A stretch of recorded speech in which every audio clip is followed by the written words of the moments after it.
कराची में गुंजान आबाद इलाके हों उनमें भी जो है वो वारदातें रिपोर्ट होती हैं। इसी तरह का ये एक इलाका है गुलशन इकबाल ब्लॉक 10 और गुलशन इकबाल ब्लॉक 10 के अंदर भी हमने देखा है कि वारदातें रिपोर्ट हुई हैं।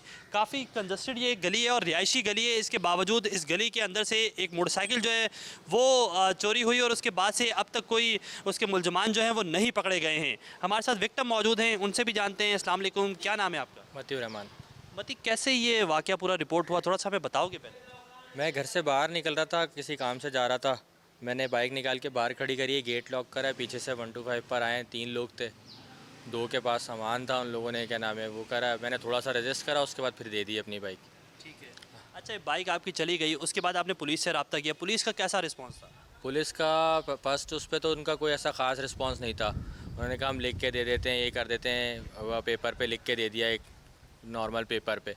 उसके बाद मैंने फिर एफ़आईआर का बोला तो फिर एफ़आईआर 2 दिन के बाद एफ़आईआर कटी। और एफ़आईआर कटी तो उसके बाद से उनका उसके बाद कोई रिस्पांस नहीं था। 2 दफ़ा मैंने खुद जाके थाने पता करा, ACLC के ऑफिस जाके पता करा, मगर वहाँ भी कुछ नहीं पता चला। कैसे ये बाइक ली कैसे थी और उसके बाद जब ये बाइक चली गई, मुलजमान लूट के ले गए आपसे, उसके बाद फिर आपका क्या कैसे गुजारा कर रहे हैं? बस पैसे जमा करके ली थी, उसके बाद से भी क्या नाम है बसों में हमरे। तो ये कितने मुलजमान थे? आपने इसकी CCTV भी कोई निकाली होगी, पुलिस को दी, पुलिस ने इस हवाले से फिर CCTV पे क्या काम किया? पुलिस ने तो कोई काम नहीं किया, CCTV पुलिस को दी थी मगर उन्होंने कोई काम नहीं किया। और मुलजमान 3 थे। पुलिस का स्पेसिफिक यूनिट है AVLC, उससे आप लोगों ने रब्ता किया, उन्होंने आपसे कोई रब्ता किया था इस हवाले से कि आपकी मोटरसाइकिल चली गई? नहीं, उस हवाले से कोई रब्ता नहीं किया। जी बिल्कुल, ये एक शहरी से हमने बात की और कराची में इसी तरह की ये वारदातें जो हैं वो रिपोर्ट हो रही हैं और पुलिस की जानिब से जो रवैया है वो बहुत ज़्यादा जो है वो मुतमईन नज़र नहीं आता है। पुलिस की जानिब से दावा किया जाता है कि CCTV फुटेजेस की मदद से जो है वो जल्द मुलजमान को गिरफ़्तार कर लिया जाएगा। जो CPLC का डेटा है वो काफ़ी ज़्यादा बताया जाता है, जबकि जो रिकवरीज़ हैं वो बहुत ज़्यादा कम हैं। कराची में मोटरसाइकिलें छीनने की वारदातें हों या फिर चोरी करने की वारदातें हों, इसी तरह दिन दिहाड़े रात गए जो है वो मोटरसाइकिलें और गाड़ियाँ जो हैं वो चोरी और छीनी जाती हैं, लेकिन उस पर जो है वो कार्रवाई कोई नहीं हो पाती है, जिसकी वजह से जो शहरी हैं वो इत्मीनान जो है वो उनमें नज़र नहीं आता है। और वो ये कहते हैं कि अगर पुलिस बर वक्त कार्रवाई करे या फिर उनकी सुनवाई करे तो बहुत सारी वो परेशानियों से और अपनी कीमती अशिया से वो बच सकते हैं। आगे भी चलते हैं और इस हवाले से मज़ीद आगे भी बातचीत करते हैं लोगों से कि उनका इस बारे में क्या कहना है।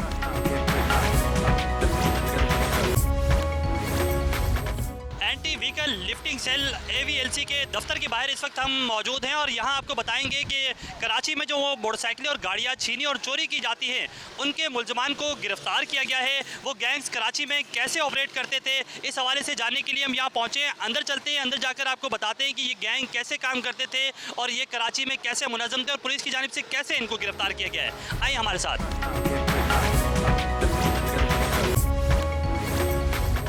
AVLC के दफ्तर में हम पहुंच चुके हैं और यहाँ मुख्तलिफ गैंग्स मौजूद हैं जो कराची में मोटरसाइकिल चोरी करने की वारदातों में मुलविस हैं। ये कैसे गैंग कराची में ऑपरेट करते थे और AVLC पुलिस ने इनको किस तरह गिरफ्तार किया है, इसके बारे में भी जानेंगे। पहले इस गैंग के जो मुख्तलिफ कारिंदे हैं वो हमारे साथ यहाँ मौजूद हैं। मैं अपने कैमरामैन से कहूँगा ज़रा आगे की जानिब आएँ और इनसे हम थोड़ी सी बातचीत करते हैं, कराची में कैसे जो ये ऑपरेट करते थे और कैसे काम करते थे। सबसे पहले अपना नाम बताओ और बताओ ये आप लोग 3 लोग हो, कितने रुकनी आपका गैंग था ये? हाँ, मेरा नाम मोहम्मद अकमल है और मेरा बिलोंग कोयटा से। मैंने BA तक तालीम हासिल करी है। अच्छा, मेरा तो अपना शोरूम था बाइकों का, ठीक है। तो शोरूम था, मैं ख़रीद व फ़रोख्त करता था। अकबर मार्केट से भी ख़रीद के ले जाता था, मगर इतनी कोई बचत नहीं होती थी, कम इतने पैसे नहीं मिलते थे। मेरे शोरूम पे हुसैन उर्फ शानी नाम का एक बंदा आता था। उसने अक्सर मेरे से गाड़ियाँ वाड़ियाँ भी ख़रीदता था। तो उसने कहा कि अगर आपको आधी कीमत में गाड़ियाँ मिल जाए 125, 150, तो मैंने कहा कि आधी कीमत का मतलब चोरी की बाइक्स होगी, क्योंकि कोयटा में चोरी की बाइक्स का इतना कोई रुझान नहीं, कोई पूछता नहीं है, नंबर प्लेट्स वगैरह नहीं पूछते। तो मैंने कहा कि कहाँ से मिलेंगी? बोले आपने कराची जाना पड़ेगा, वहाँ से आप मैं कुछ दोस्तों से आपका रब्ता करा दूँगा। उसमें उन्होंने मेरे से एक अपना जाकिर हुसैन का कराया, वो गुलाम शबीर का कराया। फ़ोन पे उस कोयटा में मेरी बात हुई। फिर जब मैं कराची आया, कराची में मैंने लियारी में एक होटल में रहाइश करी। फिर जब गुलाम जाकिर ने मुझे फ़ोन किया कि आप इधर आ जाओ, नेवल में मकरा होटल है, वहाँ आ जाए। मैं वहाँ पहुँचा तो उन्होंने कहा कि आपको कौन कौन सी बाइकें चाहिए। मैंने कहा कि मुझे सिर्फ न्यू 125 दे दें और 150 दे दें या 110 दे दें, इसके अलावा 70 वगैरह मुझे नहीं चाहिए। तो 2-3 दिन बाद उन्होंने फिर कहा कि हम आपको बता देंगे।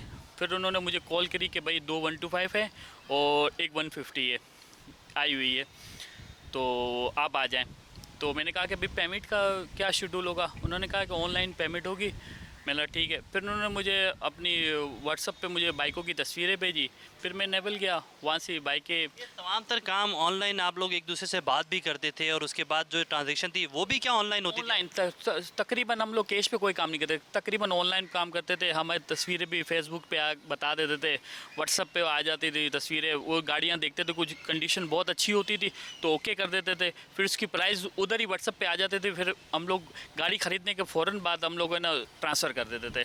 तो ये आपके साथ जो 2 लोग और हैं ये कौन हैं? इनका क्या किरदार था आपकी गैंग के अंदर? ये मेरे नेवल के दोस्त हैं। मेरे को हुसैन उर्फ शानी ने इन दोनों से मुलाकात करवाई थी। एक मेरा दोस्त है जाकिर और दूसरा है गुलाम शबीर।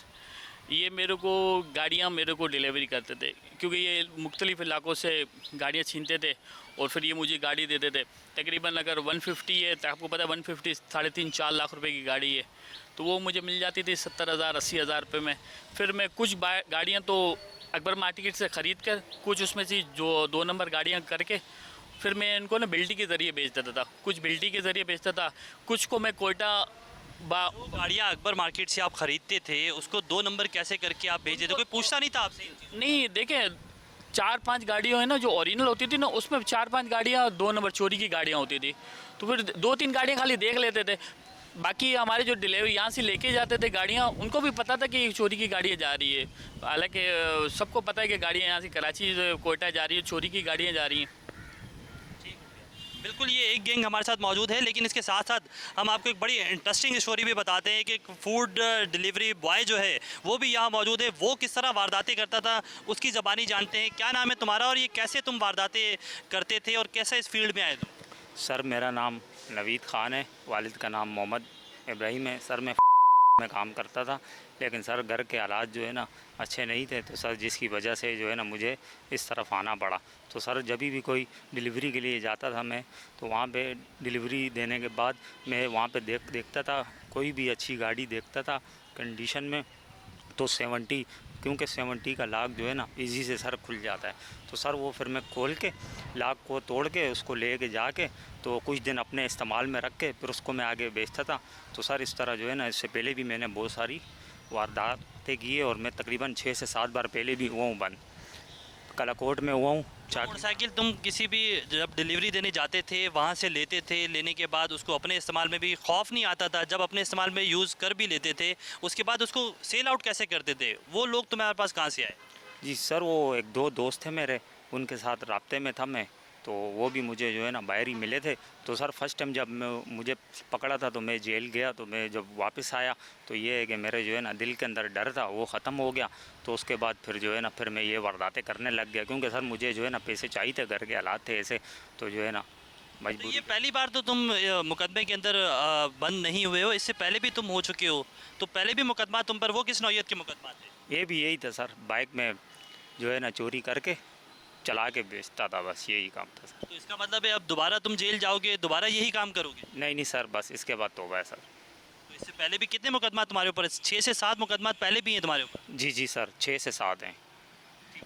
बिल्कुल, ये डिलीवरी बॉय था और इसके साथ साथ अब 2 और जो है वो कारिंदे गिरफ्तार किए हैं पुलिस की जानिब से। इनकी भी स्टोरी जानने की कोशिश करते हैं। इनकी भी एक इंटरेस्टिंग स्टोरी इस लिहाज से कि वो मास्टर की अपने पास रखते थे और साथ साथ मोटरसाइकिलों को देखते थे, पहले रैकी करते थे। ये रैकी किस तरह करते थे वो इनसे जानने की कोशिश करते हैं। क्या नाम है आपका? मोटरसाइकिलों की कैसे आप रैकी करते थे और कैसे ये तमाम तर वारदात अंजाम देते थे? सर मेरा नाम शाहिद है। मैं बाइक चोरी करता था मुख्तलिफ़ जगहों से। 70 बाइक मैंने 8 से 10 चोरी की। उसको मैंने वसीम को देता था, बल्दिया में वसीम रहता है, उसको देता था। तो इसके बाद जो है ना 150 बाइक मैंने चोरी की, कैमरे में आ गया, उसकी वजह से AVLC वालों ने मुझे पकड़ लिया। तो ये जो कैमरे में आ गए, कराची में जगह जगह मुख्तलिफ स्टोर्स के बाहर, दुकानों के बाहर CCTV कैमरास लगे हुए हैं, उसके बावजूद उन कैमरास का खौफ नहीं होता था? फिर जब मोटरसाइकिल ले लेते थे उसको एक जगह से दूसरी जगह कैसे डिलीवर करते थे? एक इलाके से दूसरी इलाके में कैसे लेकर जाते थे? सर यहाँ से चोरी करने के बाद वसीम था, बल्दिया में रिहायशी था, वो उससे बात हो जाती थी, फिर उसके पास ले जाता था। वहाँ से वो 15 से 20 हज़ार रुपये देता था मुझे। बाइक उसके हवाले करता था, फिर मैं आ जाता था वापस। ये वसीम जो आपके साथ गिरफ्तार हुआ, ये यही वसीम है? जी सर, यही बस। आप बिल्कुल। वसीम, आप बताओ कि आप के पास ये जो मास्टर की है ये कहाँ से आपने हासिल की थी, और उसके बाद मोटरसाइकिल को आप कैसे लेके चले जाते थे? तो सर मेरा काम डेंटर और डेंट का काम था बेसिकली। उससे गुजारा नहीं होता था, फैमिली बहुत बड़ी थी तो उससे गुजारा नहीं होता था। ये बंदे मुझे ला के देते थे मोटरसाइकिल 150 125 जो भी लाते थे। अच्छे ग्राहक मिल जाते थे तो वहीं अब चौकी में जाके बेच देता था। अगर कोई ख़रीदार ना हो तो उसको काट पीट के कबाड़ियों को देते थे। तो काट के जो पार्ट्स बेचते थे वो कहाँ बेचते थे? कबाड़ियों को देते था, मुख्तलिफ कबाड़ियों को। तो वो पार्ट्स भी उसी कीमत में बिक जाते थे या फिर वो सस्ते बिकते थे? किलो के हिसाब से बिकते थे, लेकिन गुजर हो जाती थी सर। अच्छा, कहीं ये जो पार्ट्स आप मुख्तलिफ मोटरसाइकिलों के निकालते थे या काटते थे तो कहीं ऑनलाइन सप्लाई तो नहीं करते थे लोगों को, जिस पार्ट्स की, जैसे गाड़ियों का होता है डिमांड्स होती हैं, तो क्या मोटरसाइकिलों की भी ऐसी कोई डिमांड होती थी आपके पास? सर 110 और 150 की डिमांड होती थी, लेकिन वो ऑनलाइन नहीं करते थे, उसमें हम पकड़े जाएंगे। तो हम कोशिश करते थे कि कबाड़ियों को ही दे दें, या किसी को चाहिए हो जिसके पास 150 खड़ी हो, उसको पार्ट्स चाहिए तो उसको हम दे देते थे। अच्छा, मैं आपसे ये जानना चाहूँगा, आपके पीछे ये मोटरसाइकिल भी एक हमने यहाँ रखी है, जिसके तहत हम आपको ये बताएंगे कि आप दिखाएं हमें कि आप इसको कैसे, इसका लॉक कैसे तोड़ लेते थे मोटरसाइकिल का। मैं अपने कैमरामैन अदनान हैदर से कहूँगा कि वो आपको ज़रूर मोटरसाइकिल दिखाएं कि जब भी आप कहीं मोटरसाइकिल पार्क करें तो उसको लॉक ज़रूर करें, और लॉक भी कैसा लॉक होना चाहिए इस पर भी बात करेंगे, लेकिन पहले आपको दिखाएँ कि इसको स्टार्ट कैसे कर लेते थे और लॉक कैसे तोड़ते थे इस मोटरसाइकिल का। बहुत से लोग तो लॉक करते ही नहीं है, गलती उनकी है। दूसरा ये है कि हम लोग अगर लॉक होती थी तो एक झटका देते थे और लॉक टूट जाता था। और फिर उसके बाद उसकी इग्निशन स्टार्ट कैसे करते थे? सर हमारे पास मास्टर चाबी होती थी, या हम डायरेक्ट कर लेते थे गाड़ी को। बिल्कुल, इनके पास मास्टर की थी, जिसकी वजह से जो ये किसी भी मोटरसाइकिल को बड़ी आसानी से वहाँ से लेते थे और चले जाते थे। कराची में इस तरह की मुतअद्दिद गैंग्स हैं जो काम कर रही हैं, पुलिस की जानिब से कार्रवाई की जाती है। पुलिस का जो स्पेसिफिक AVLC यूनिट है वो इसीलिए काम कर रहा है कि कराची में छीनी गई या चोरी की गई मोटरसाइकिलें या गाड़ियाँ हों, उनको फौरी तौर पर जो है वो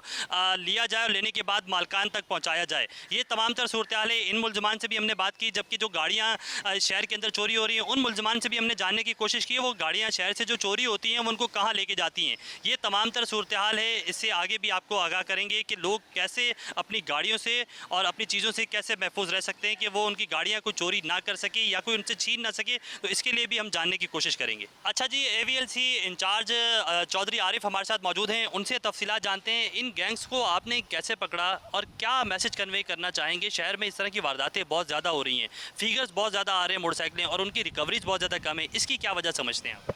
देखो, सबसे पहली बात तो ये आ जाती है कि जैसे मिसाल के तौर पे जो भी मोटरसाइकिल वाला है या उसका मालिक है, उसको चाहिए कि अगर जिस जगह भी गाड़ी अपनी पार्क कर रहा है, मोटरसाइकिल हो या कार हो, प्रॉपर तरीके से पहले ये देख ले कि मैंने गाड़ी को लॉक किया या नहीं किया।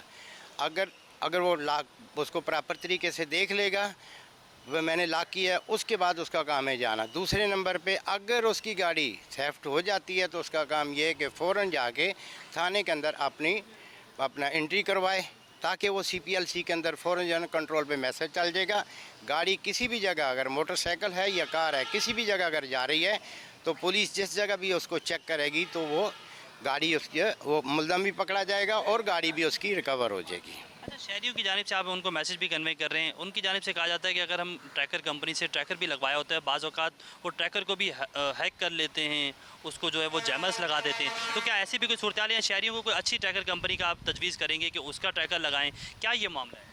अब इसमें ये है, देखो कराची के अंदर क्या कि पूरे पाकिस्तान के अंदर ट्रैकर कंपनियां बहुत हैं, लेकिन ट्रैकर लगाने से पहले सबसे पहले उनको ये चाहिए कि ये देख लें कि कौन सी कंपनी का ट्रैकर जो है वो सही है, उसका वो ट्रैकर लगाएं। अब रही बात मिसाल के तौर पर गाड़ी अगर चली जाती है तो ट्रैकर कंपनी बजाते खुद उस जगह पे उसके पीछे जाती है और पुलिस भी उनके साथ होती है। जहाँ पे जिस जगह पे भी गाड़ी लेके जाते हैं, गाड़ी वहाँ से वो रिकवर हो जाती है, बशर्त ये कि ट्रैकर कंपनी की जो है जिसका ट्रैकर लगाया जा रहा है वो सही हो। अच्छा, इन मुलजमान से हमने बात की, इनकी जानिब से भी ये बताया जाता है कि ये सोशल मीडिया का इस्तेमाल करते हुए लोगों को गाड़ियां सेल और फ़रोख्त, कराची में भी ये चीज़ें होती हैं, तो इस पे क्या कहेंगे कि सोशल मीडिया के इस्तेमाल को भी इसमें देखना चाहिए कि आप लोग की टीम इस हवाले से भी तफ्तीश करती है? और जो शहरी गाड़ी किसी से ख़रीदते हैं या मोटरसाइकिल ख़रीदते हैं तो उनको किन चीज़ों के बारे में देखना चाहिए कि उन चीज़ों को मद्देनज़र रखते हुए कोई गाड़ी ख़रीदें या उसको चेक कैसे किया जाए?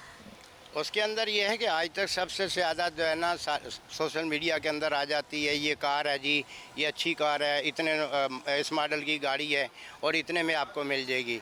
माल ज़्यादातर लोग कोशिश ये करते हैं कि वो गाड़ी सस्ती मिल रही होती है, जिस वजह से उसको ख़रीदने की कोशिश करते हैं, लेकिन उसकी वो वेरिफिकेशन नहीं करते।